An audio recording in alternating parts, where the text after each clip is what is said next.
Y vamos a titular la conferencia que voy a compartir en dos partes, en esta y en la que sigue, con el título Un mundo en el abismo. Un mundo en el abismo. Un mundo que está a punto de naufragar. No cabe duda que en estos últimos días hemos visto acontecimientos que han sacudido a las naciones.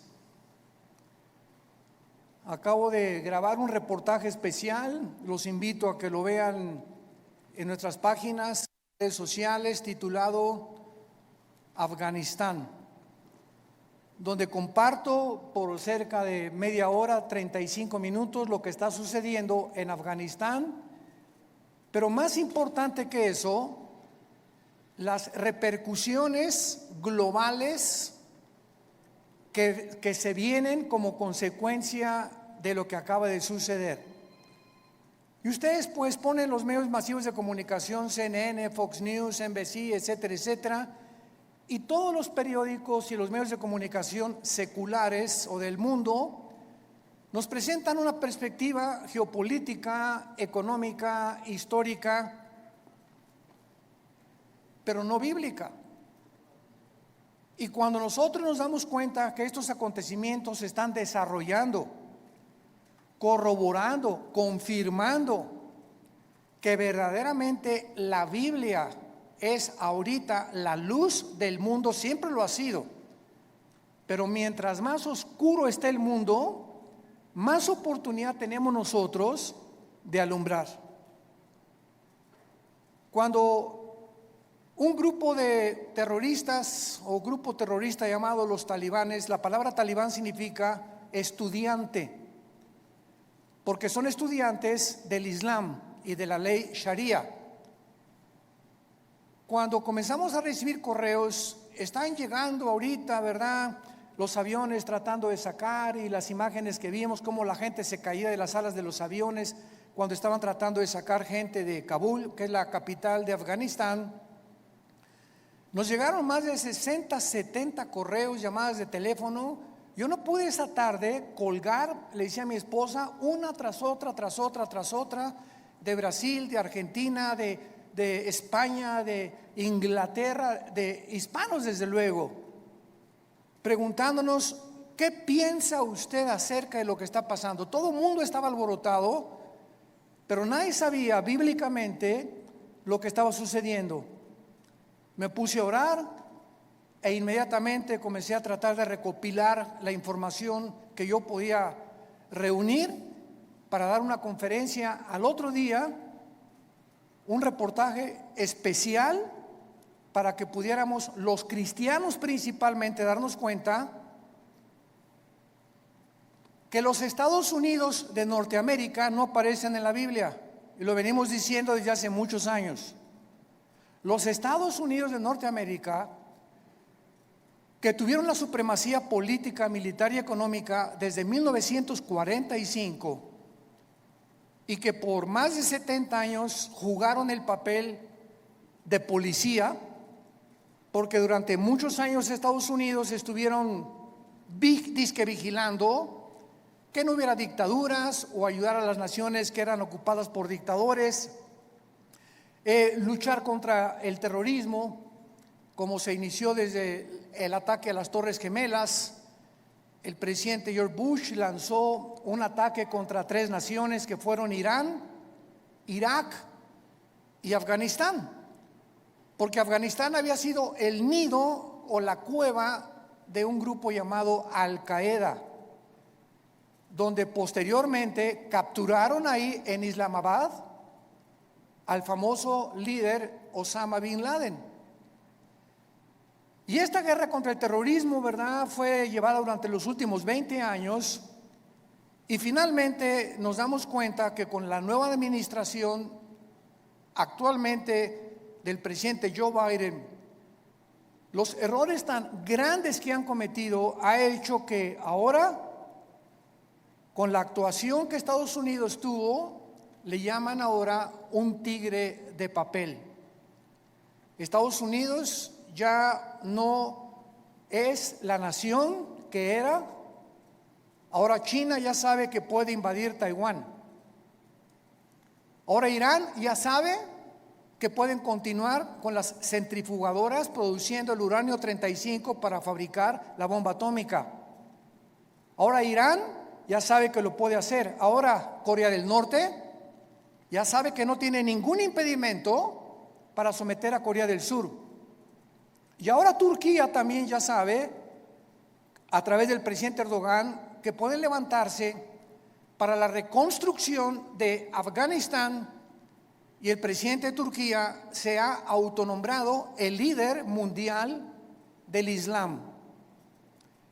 Lo más interesante de todo lo que está sucediendo ahorita en el mundo, que vamos a desarrollarlo brevemente, es que estas cuatro naciones,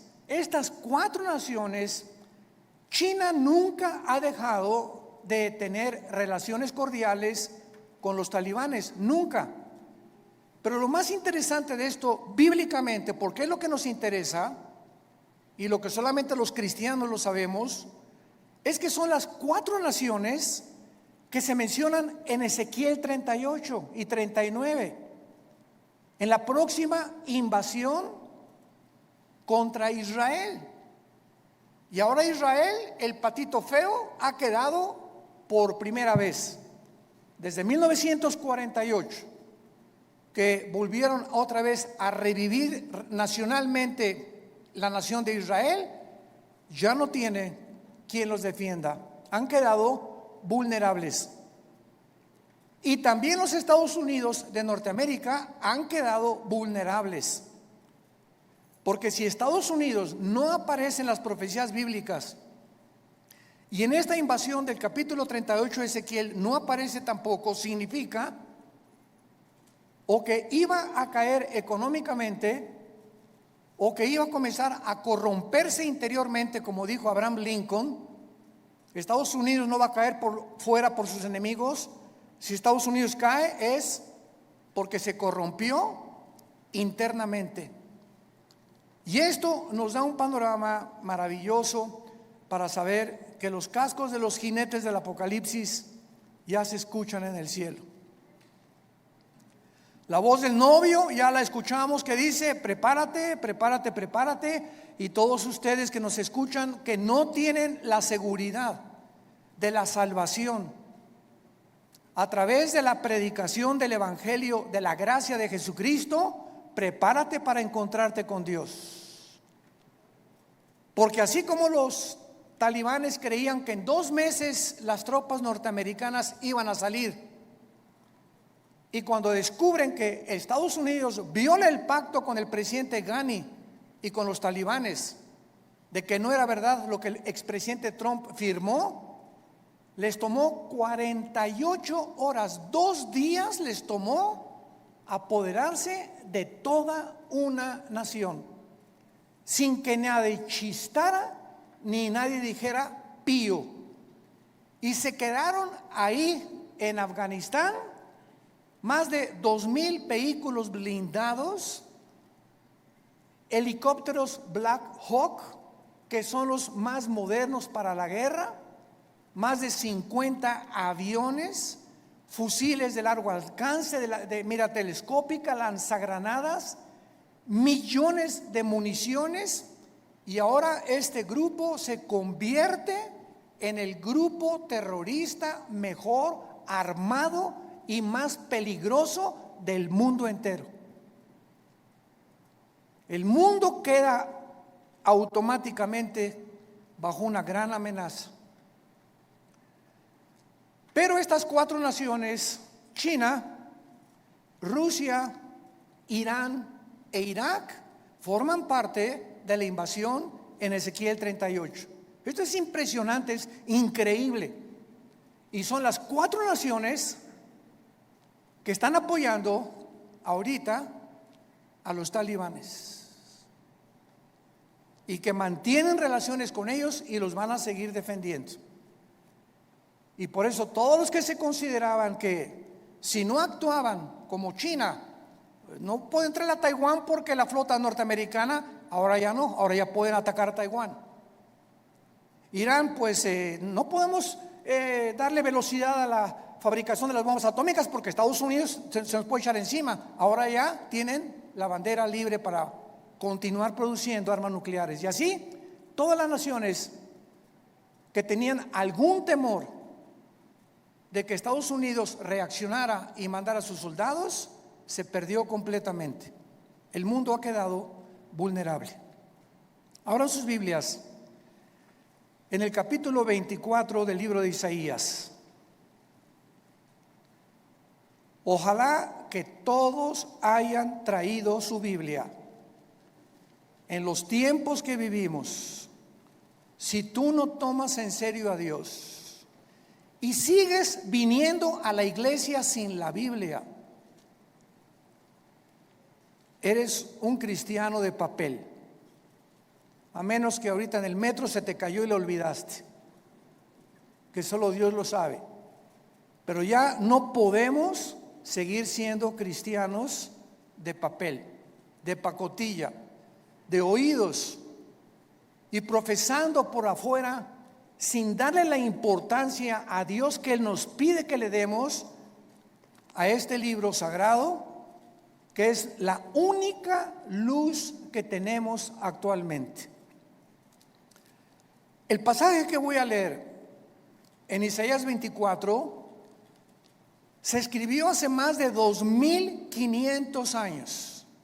Señores ateos que nos escuchan, escépticos y todas las personas que han atacado la Biblia y que se han burlado de ella, ahora van a comenzar a buscar y a volver otra vez a encontrar quién puede darnos respuestas de lo que está pasando geopolíticamente en el mundo.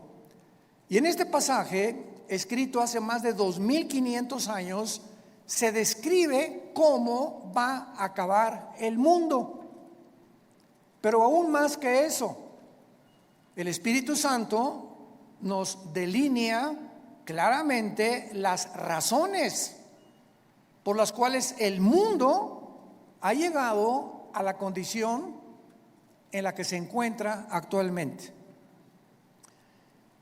Dice así: he aquí que Jehová vacía la tierra y la desnuda, y trastorna su faz y hace esparcir a sus moradores. Y sucederá, así como al pueblo, también al sacerdote, como al siervo, así a su amo, como a la criada, a su ama, como al que compra, al que vende, como al que presta, al que toma prestado, como al que da al logro, así al que lo recibe. La tierra será enteramente vaciada, completamente saqueada, porque Jehová ha pronunciado esta palabra: se destruyó, cayó la tierra, enfermó.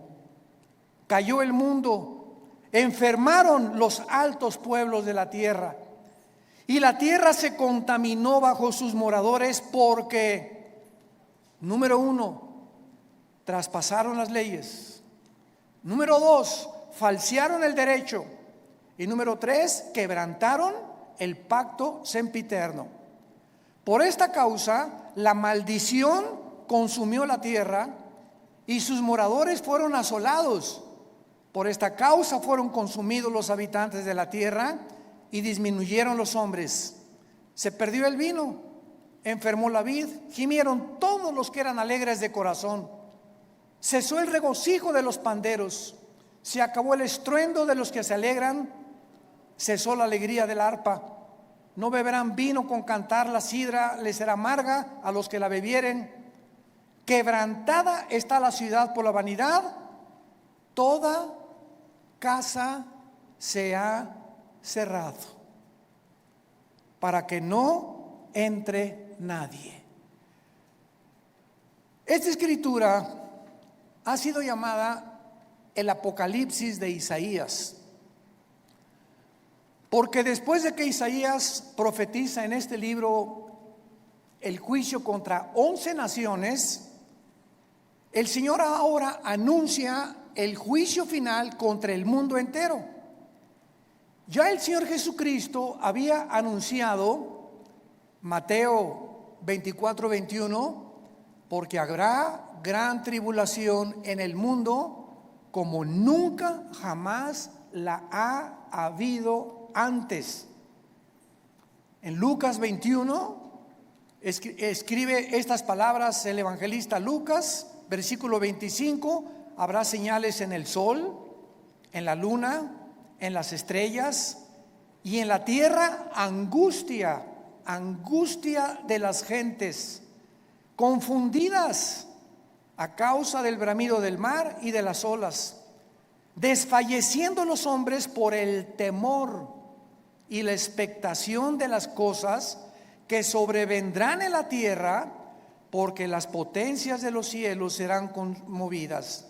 Versículo 34: miren también por ustedes mismos, que vuestros corazones no se carguen de glotonería, embriaguez y de los afanes de la vida, y venga de repente sobre vosotros aquel día, porque como un lazo vendrá sobre todos los que habitan sobre la faz de toda la tierra.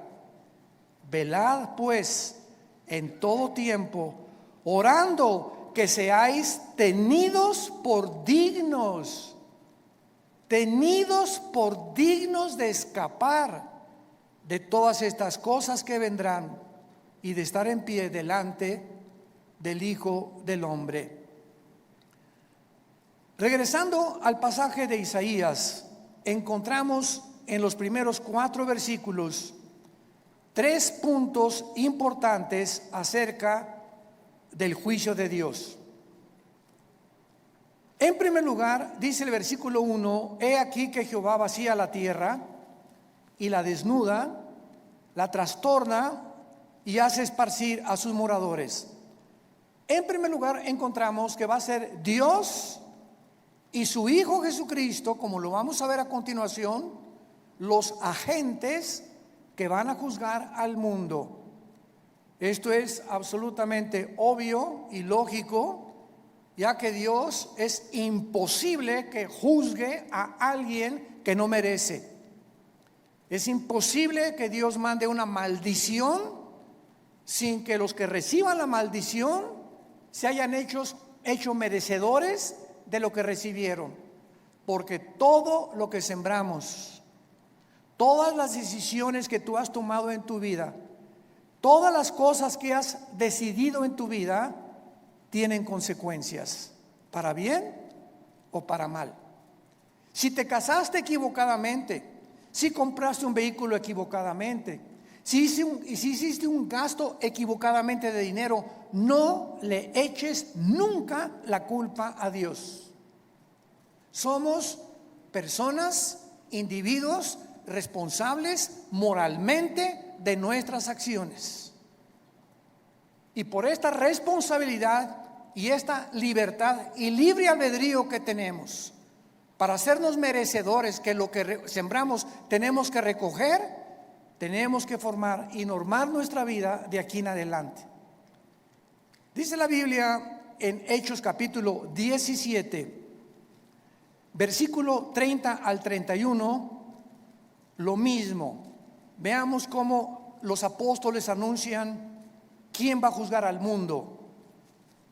Pero Dios, Hechos 17, versículo 30, pero Dios, habiendo pasado por alto los tiempos de esta ignorancia, ahora manda a todos los hombres en todo lugar que se arrepientan, por cuanto ha establecido un día en el cual juzgará al mundo con justicia por aquel varón, o sea Jesucristo, a quien designó, dando a todos fe por haberle levantado de los muertos. Y el apóstol Pablo, en su segunda carta a Timoteo, capítulo 4, versículo 1, le dice a Timoteo: te encarezco delante de Dios y del Señor Jesucristo, que juzgará a los vivos y a los muertos en su manifestación y en su reino. Entonces, lo primero que el Espíritu Santo resalta es que va a ser Dios el Padre y su Hijo Jesucristo los que se van a encargar de juzgarte. Y en ese día, si ahorita tienes excusas de ser como tú eres, en ese día no las tendrás. Y así como estamos viendo con qué rapidez cambió el mundo en 1 año y medio, desde que comenzó esta famosa pandemia, todo ha cambiado. La moral, la conducta, la economía, la política, los medios de salud. En menos de 1 año el mundo ha sido trastornado completamente. En 48 horas un grupo terrorista se enfrenta al ejército más poderoso del mundo y los hace huir. En 48 horas sin disparar una sola bala. Y así está pasando todo en el mundo, nos está agarrando a todos desprevenidos. La semana que entra, ¿qué vamos a escuchar? Mañana, ¿qué vamos a escuchar en las noticias?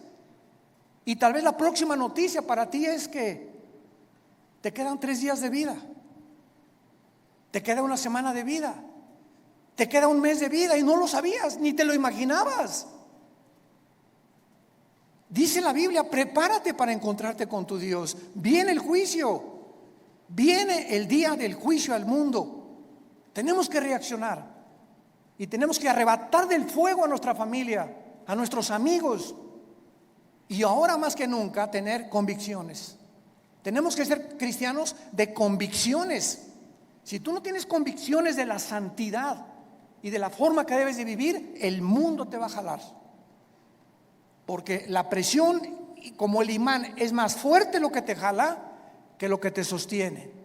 Y lo único que nos sostiene es la fe en este libro, es la obediencia a la palabra de Dios.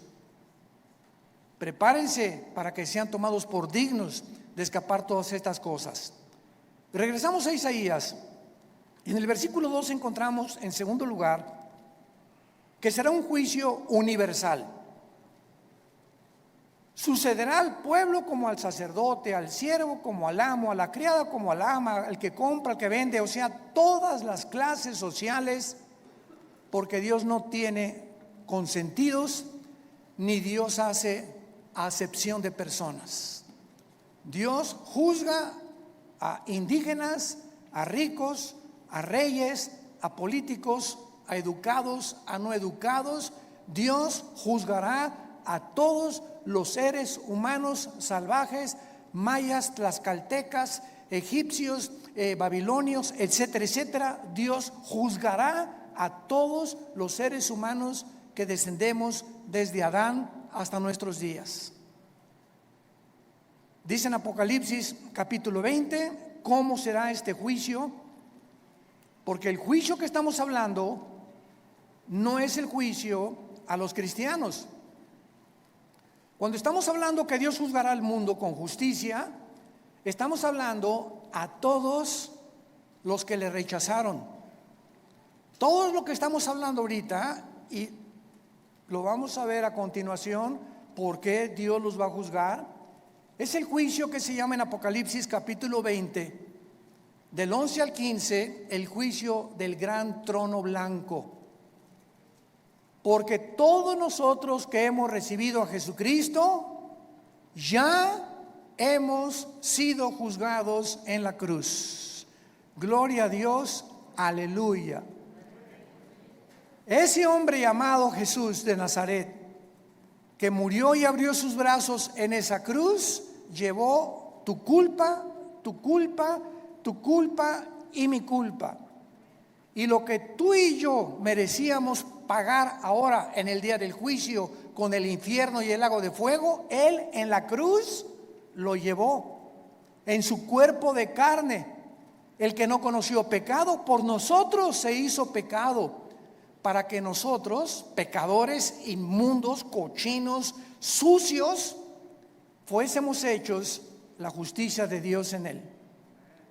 Y Dios muestra su amor para con nosotros en que, siendo pecadores y en la condición en la que yo me encontraba, Hace 46 años que yo recibí a Cristo, y en la condición en la que tú te encontrabas, así de cochinos y de sucios, sin ninguna esperanza, Dios me dice que me amaba y que me aceptaba si aceptaba yo el sacrificio de su Hijo en la cruz, y que desde ese momento borraba todos mis pecados del pasado, pero como si jamás los hubiera yo cometido. Esto se llama gracia, porque no lo merecíamos. ¿Qué es la gracia? Un favor que no merecemos. Hace algunos años, en la década de los 80s, íbamos cada 15 días a Santa Marta Catitla, a la penitenciaría de los hombres y también a la cárcel de mujeres. En aquel tiempo estaba de jefe de la policía el general Arturo Durazo. Dios nos dio gracia con él y me recogían en un patio en helicóptero y me llevaban a Santa Marta Catitla. Ahí aterrizaba yo con un helicóptero de la policía y juntaban a todos los presos para que les predicáramos el evangelio. Imagínense nada más la gracia que Dios nos dio. Y una vez se acerca después del mensaje un preso llorando y me dice: oiga, pastor, ¿usted cree que Dios me pueda perdonar? Yo había predicado sobre el hijo pródigo en esa tarde, eran como las 5:30, 6 de la tarde. Y le dije, ¿por qué? Me dice, porque he matado a 28 personas.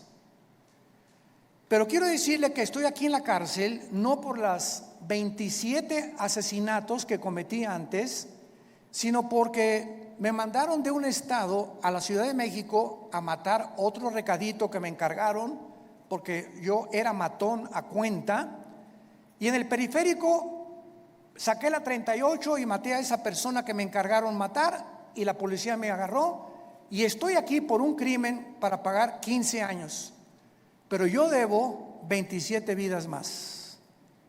¿Y saben lo que le contesté? La sangre de Cristo perdona todos tus pecados. Él no lo podía creer. Quiere decir que si yo acepto a Cristo ahorita y lo reconozco como mi Salvador, todos esos crímenes no voy a pagar por ellos. Y le dije, amén. Y otro que estaba atrás dice, ay, sí, ¿verdad? Qué bueno. Ahora sí, de repente. Y le dije, porque es gracia. Esa es la gracia, ese es el mensaje del evangelio, de la gracia de Dios. Que Dios te perdona siendo inmundo y pecador.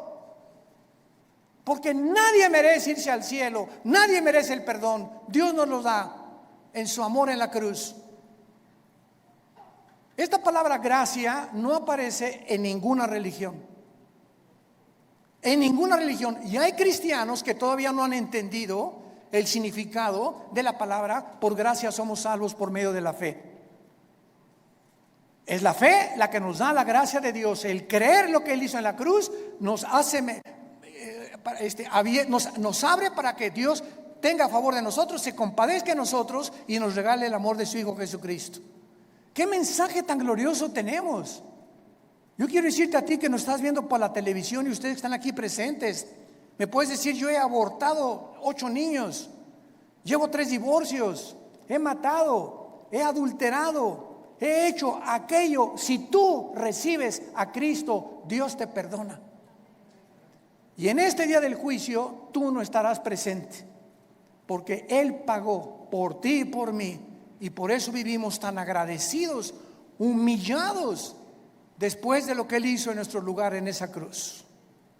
Dice Apocalipsis 20, versículo 11, hablando del trono donde estarán todos los que rechazaron este regalo de Dios. Vi un gran trono blanco y al que estaba sentado en él, de delante del cual huyeron la tierra y el cielo, y ningún lugar se encontró para ellos. Esto nos habla que este juicio será después del milenio, porque los que estén en este juicio van a ver cómo desaparece la tierra y los cielos. Y después de este juicio, Dios hará nuevos cielos y nueva tierra. Entonces, este juicio será hasta después de los 1000 años o del reino mesiánico, que Jesucristo le prometió a los profetas. Y dice el versículo 12 que Juan el apóstol que escribe esto, vi a los muertos, grandes y pequeños, de pie, y los libros fueron abiertos.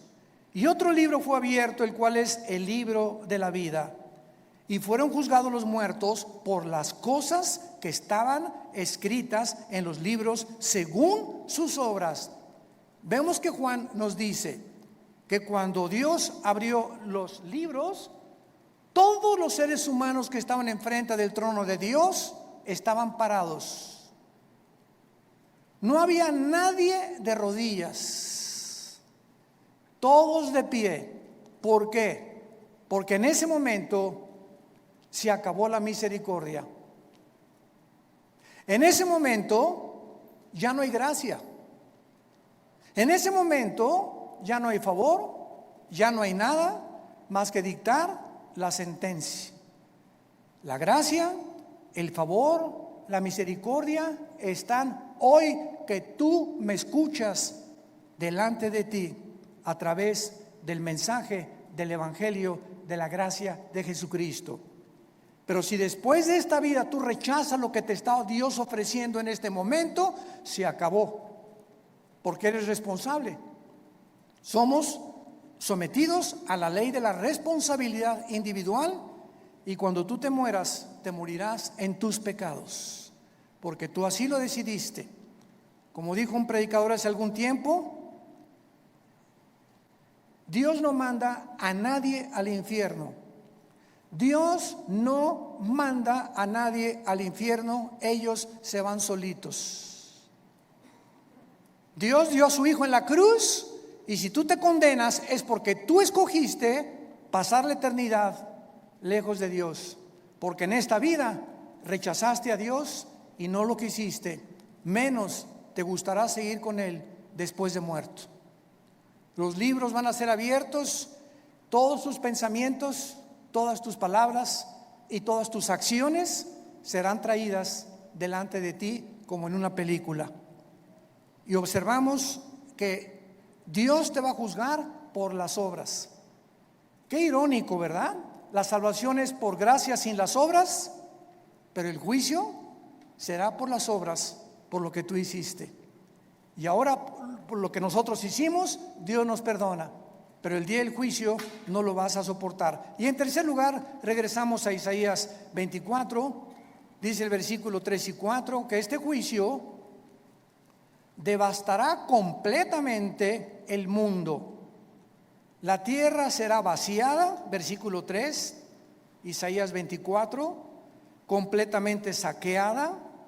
Jehová ha pronunciado esta palabra: la tierra se destruyó, enfermó, cayó el mundo, blasfemaron los altos pueblos de la tierra, y la tierra se contaminó bajo sus moradores, porque traspasaron las leyes, falsearon el derecho y quebrantaron el pacto sempiterno.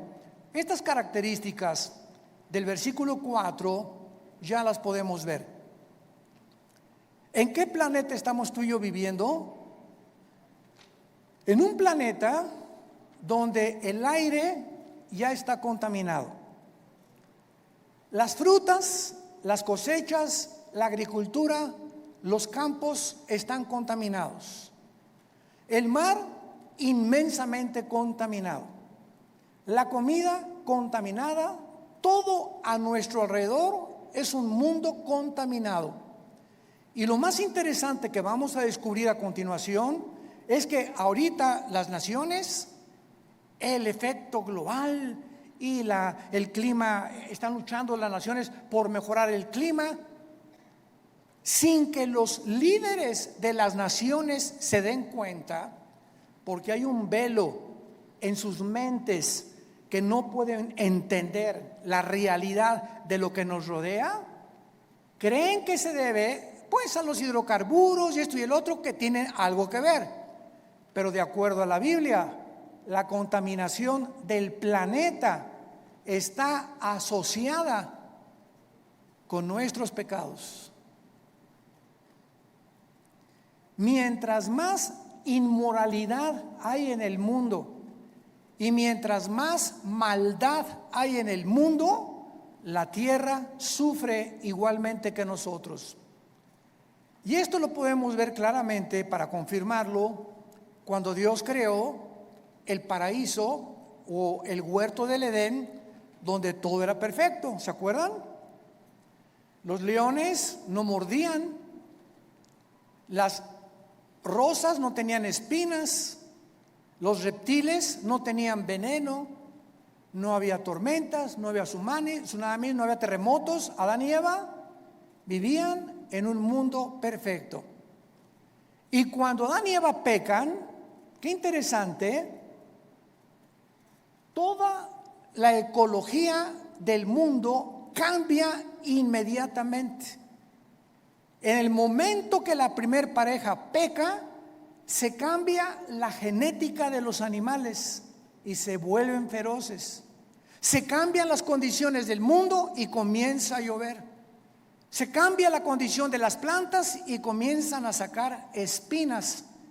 Toda la genética y la ecología del mundo cambia cuando el ser humano pecó. ¿Por qué? Porque desde Génesis 2, Dios le dijo a Adán y Eva: pongo debajo de ustedes para que se enseñoreen, para que sean los administradores de toda la creación. Pero si ustedes se apartan de mis leyes, la creación se volverá su enemigo. Y esto la gente que no tiene al Espíritu Santo no lo entiende. Y lo atribuyen a problemas de gases, hidrocarburos, y no hay absolutamente ninguna solución para cambiar ahora un mundo en crisis, un mundo que se encuentra en el abismo. Ahora veamos a continuación las causas del juicio en el versículo 5 que acabamos de leer. ¿Por qué el mundo ha llegado al punto que llegamos? Y hace 2700 años el profeta Isaías lo advirtió.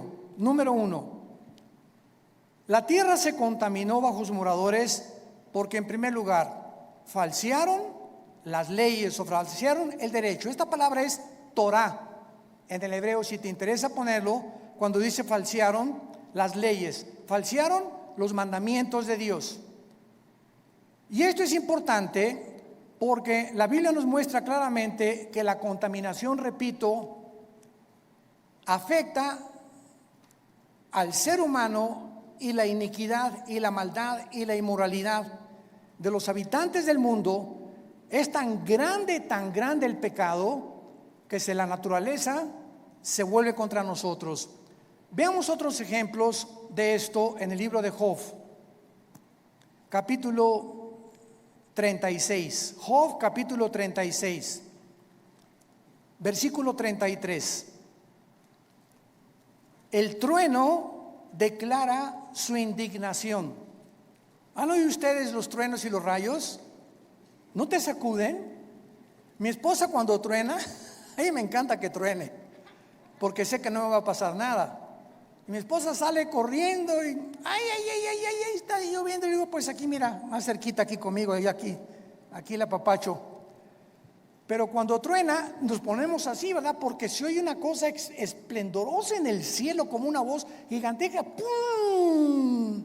Y dice la Biblia que es una manifestación de la indignación de Dios los truenos, como diciéndonos: ahí les va un botón de muestra de mi poder. Y la tempestad proclama su ira contra la iniquidad. ¿Se dan cuenta? Como todo lo podemos respaldar bíblicamente.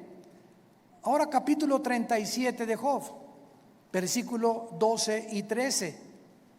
Asimismo, por sus designios se revuelven las nubes en derredor, para hacer sobre la faz del mundo, en la tierra, lo que Él les mande. Unas veces por azote, otras por causa de la tierra, otras por misericordia las hará venir. Nos damos cuenta que las lluvias es una misericordia de Dios. mas no las inundaciones. Entonces, Dios hace llover muchas veces por misericordia de nosotros. Necesitamos tierra fértil que produzca, ganado que tenga que comer, que los ríos suban su caudal y su volumen y su nivel. Pero otras veces encontramos que estas mismas aguas Dios las usa como un medio donde nos está diciendo: ustedes van por mal camino. Entonces, qué interesante que la Biblia nos muestre que el planeta se encuentra como se encuentra porque la maldad de los hombres es demasiada. Hemos llegado a un punto de maldad que no nos imaginamos. Dice en Romanos capítulo 1 también que Dios estableció leyes también morales. Dios estableció leyes morales. Cuando creó el mundo, Dios primero hizo las leyes de la gravitación, las leyes del electromagnetismo y las leyes nucleares.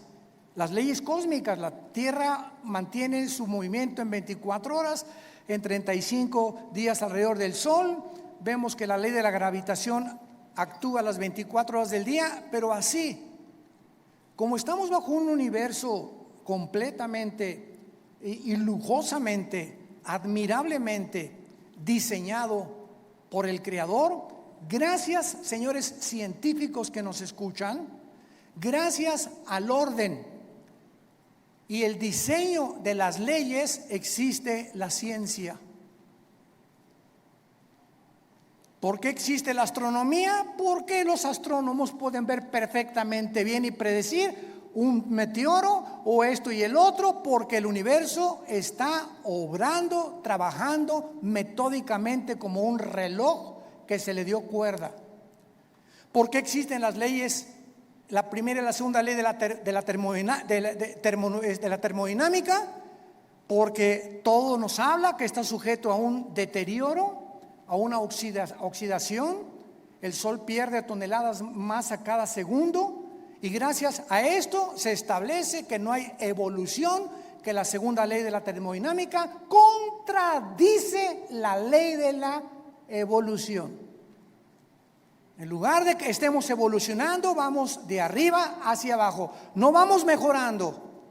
Ya se profetizó hace 2000, la tierra iba cada día a deteriorarse más, y el carácter de los seres humanos iba a llegar a comportarse más bajo que el de los animales.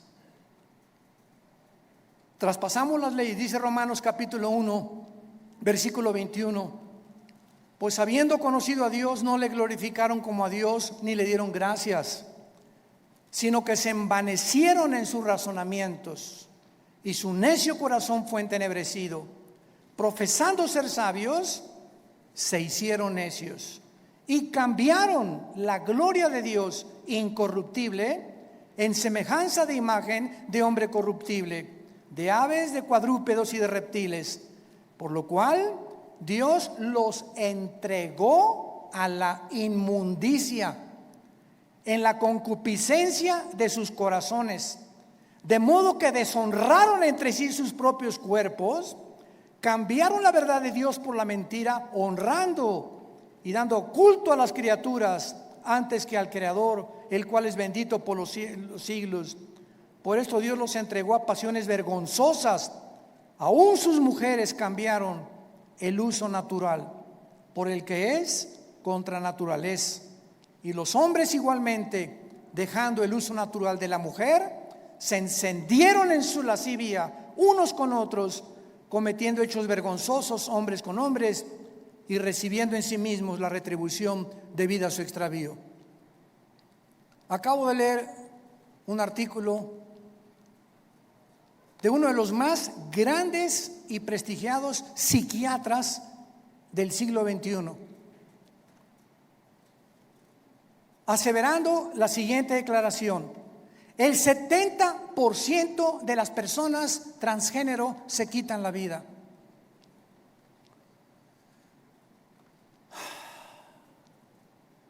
El 70% de las personas que intentaron cambiar la naturaleza con la cual nacimos, le dijeron a Dios: te equivocaste, yo no soy hombre, soy mujer, no soy mujer, soy hombre. Finalmente, cuando hacen la operación y la cirugía para cambiarse el sexo, en su alma son como Dios los creó.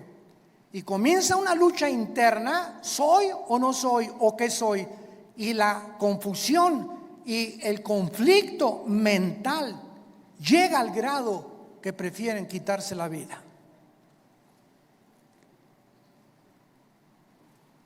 Esto fue escrito hace 2000 años por el apóstol Pablo, dejando el uso natural, la biología, las leyes de la naturaleza. No hay más que hombre y mujer. No hay 3 sexos, no hay 4, no hay 5. Eres varón o eres hembra. Y cerramos la Biblia de acuerdo a la ciencia. Si tienes 2 cromosomas XX, eres mujer.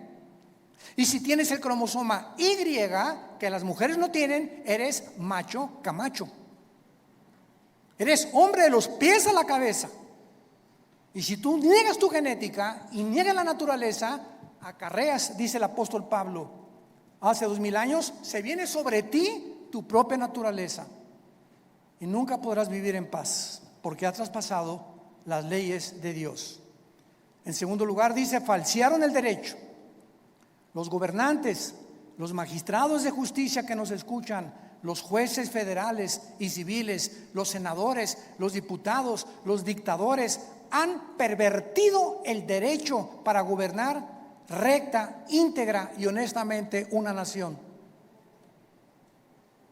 El expresidente de Afganistán, Ghani, salió huyendo con más de 120 millones de dólares, como todo buen político corrupto. Y si vemos una gangrena, un veneno que está ahorita en las naciones, es precisamente ese, la corrupción. No es el pueblo lo que les interesa, son sus intereses personales. Me voy a llevar lo más que pueda del pastel en el poco tiempo que tengo que ejercer mi derecho, antes de que acabe todo. Y finalmente dice la Biblia, quebrantaron el pacto sempiterno para terminar. Quebrantaron el pacto sempiterno. ¿Cuál es este pacto sempiterno? Veamos el libro de Malaquías, antes de Mateo, para terminar, el último libro de la Biblia, Malaquías capítulo 2, versículo 13, lo que el profeta escribió antes de que iniciara la venida de Jesucristo. Malaquías 2, versículo 13. Y esta vez haréis cubrir el altar de Jehová con lágrimas, de llanto y de clamor. Ya no miraré más a la ofrenda para aceptarla con gusto de tu mano. Me dirás, ¿por qué? Porque ha Jehová testiguado contra ti y la mujer de tu juventud, contra la cual has sido desleal. Estoy enojado contra ti. ¿Por qué, Señor? Porque no eres fiel a tu esposa.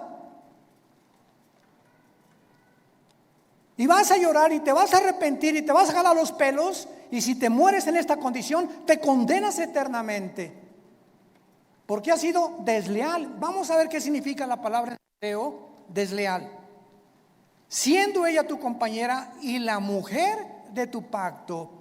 ¿Cuál es el pacto que menciona Isaías que acabamos de mencionar? Sempiterno, el primer pacto que Dios estableció antes de cualquier institución humana, de los colegios y de los gobiernos, se llama el pacto inquebrantable del matrimonio. A los que les interese, la palabra desleal en el hebreo es la palabra bagad, con B de bueno, A de Armando, G de Gárgara, A de Armando, D de David, bagad. Escuchen lo que significa ser desleal.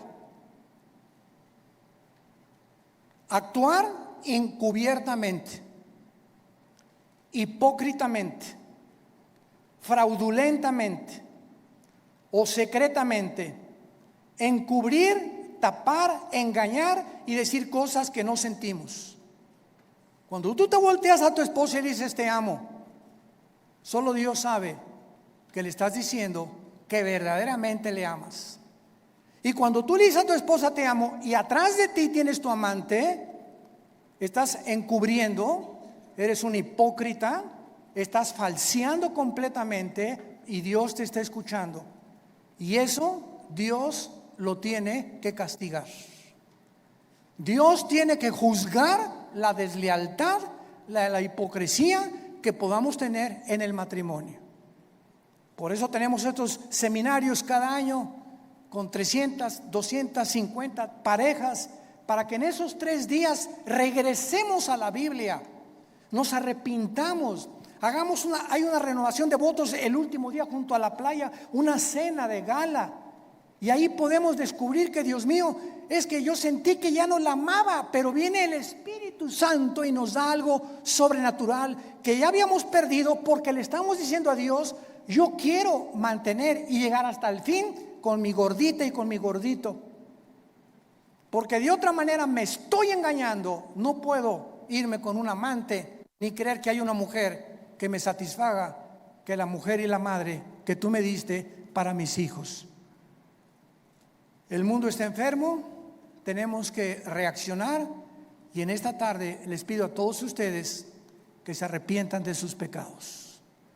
Si hay alguna área en la que el Espíritu Santo te ha hablado, arrepiéntete hoy, porque por esta puerta no entraste en esta mañana por coincidencia. Dios te ama, Dios te ama, Dios te ama, y Él no quiere que salgas por esta puerta como entraste esta mañana. Tú no sabes si ahorita te atropella un coche, no sabes si te da un ataque al corazón, no sabes si te da una embolia cerebral mañana, o si pasado mañana el doctor te dice: las placas no mienten, don Pancho, usted tiene cáncer y tiene 3 meses para vivir. Dios quiere que tú vengas a la cruz a perdonar tus pecados y a que arregles tus cuentas de una vez por todas con su Hijo Jesucristo. Oremos. Te damos gracias, Señor, por tu palabra,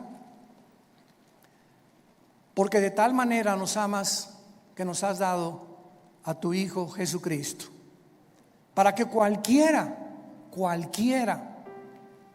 sin acepción de personas, que crea en Él, no se pierda, mas tenga la vida eterna.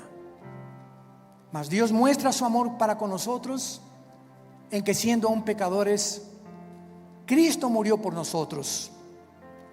Mas Él herido fue por nuestras rebeliones, molido por nuestros pecados. El castigo de nuestra paz fue sobre Él, y por sus llagas hemos sido nosotros curados. Él, que no conoció pecado, por nosotros se hizo pecado, para que nosotros fuésemos hechos la justicia de Dios en Él. ¿Qué tengo que hacer?, me preguntarás en esta mañana, para arreglar mis cuentas para siempre con Dios. La Biblia dice: arrepiéntete. ¿Qué significa arrepentirse? Reconocer que has pecado contra Dios y que no puedes seguir viviendo igual. En segundo lugar, que no tienes el poder para cambiar, porque solo Dios te lo puede dar mediante la fe en su Hijo. En segundo lugar, creer que Cristo en la cruz pagó con su sangre por tus pecados. Y en tercer lugar, que a los 3 días resucitó de los muertos para traer una esperanza eterna, inmarcesible, que nos está aguardando en el cielo el día que nosotros resucitemos. Dile pues: Señor, te pido perdón por mi vida, lávame con tu sangre preciosa. Te recibo, Jesucristo, en mi corazón como mi Señor y mi Salvador, y te doy las gracias por tan grande amor. Amén.